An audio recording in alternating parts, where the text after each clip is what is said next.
देख रहे हैं वार्ताकार। हमारे महाराष्ट्र में जिसकी सालों साल जिसकी मांग थी कि हमारे महाराष्ट्र में एक एंटी कन्वर्जन लॉ, धर्मांतर विरोधी कानून, लव जिहाद के विरोधी कानून आना चाहिए, जो सालों साल मांग थी, उसके लिए बहुत सारे हिंदुत्ववादी विचार के कार्यकर्ताओं ने संघर्ष किया, मोर्चे निकाले, उसके साथ अपनी जान भी दी है।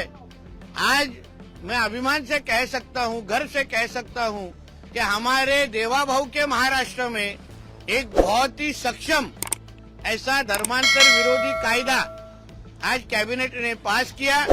उसका जल्द ही आज उसका जीआर निकलेगा और महाराष्ट्र में अभी कोई भी धर्मांतर करने की जोर जबरदस्ती करेगा तो उसको नॉन बेलेबल ऑफेंस के अंतर्गत उसको अरेस्ट किया जाएगा।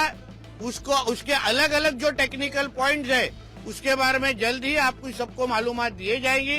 मगर एक हिंदुत्ववादी विचार का कार्यकर्ता बन के मुझे आज खुशी हो रही है कि जिसके लिए बहुत सारे हिंदुत्ववादी विचार के कार्यकर्ताओं ने, संगठनों ने जो कुछ संघर्ष किया, उसके वजह से आज महाराष्ट्र में जैसे मध्य प्रदेश में है, गुजरात में है, अन्य राज्यों के जैसे ही बल्कि उससे ही ज्यादा सक्षम और कड़क एक धर्मांतर विरोधी कायदा, एंटी कन्वर्जन बिल आज हमारे महाराष्ट्र में आ चुका है।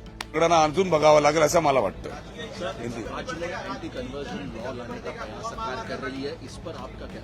देखिए, ऐसा है कि हमें उम्मीद थी कि महाराष्ट्र के अंदर जिस तरीके से किसान आत्महत्या कर रहे हैं तो उसके लिए कोई कानून लाया जाएगा कि कहीं पे भी आत्महत्या ना हो। अगर आत्महत्या होती तो वहां के कलेक्टर के ऊपर, वहां के आमदार के ऊपर या वहां के एडमिनिस्ट्रेशन के ऊपर कार्रवाई होनी चाहिए थी। आज एंटी कन्वर्जन लॉ का ड्राफ्ट जो है कैबिनेट में आया है, उसको पढ़ा जाएगा। लेकिन मुझे ऐसा लगता है कि कॉन्स्टिट्यूशन जो है वो सबसे ऊपर है। कॉन्स्टिट्यूशन ने सबको कौन सी भाषा बोलना है, किसको कौन सी जात में जाना है या किसी कौन सी जात का अपनाना है, ये उसको हक दिया हुआ है। लेकिन ये ड्राफ्ट के अंदर जो है इस तरीके से बातें लाके कहीं ना कहीं महाराष्ट्र सरकार जो है अपनी विफलता को छुपाना चाहती है। इनके पास काम करने के लिए कुछ है ही नहीं, इनके पास पैसे है ही नहीं। जो कॉन्ट्रैक्टर ने काम किए हुए उनका लाख करोड़ रुपए से जितना अभी जो है ना पैसे देने का बाकी है। अब किसानों के बाद उनकी आत्महत्या होने वाली है। तो ये सारी चर्चा जो है प्रेस के माध्यम से उनके नेता, उनके मंत्री सारी चीजें इस तरीके की हरकत करेंगे और मेन मुद्दों की तरफ से जो है ध्यान हटाया जाएगा। इस कानून को लेकर क्या कांग्रेस रास्ते पर उतरी? अगर ये कानून हालांकि कुछ राज्यों में पारित हो, ऐसा है कि कानून को पहले पढ़ा जाएगा। अगर वो कॉन्स्टिट्यूशन को ध्यान में रख के किया गया तो उस पर चर्चा होगी। अगर कॉन्स्टिट्यूशन के खिलाफ होगा तो जरूर उसका विरोध किया जाएगा।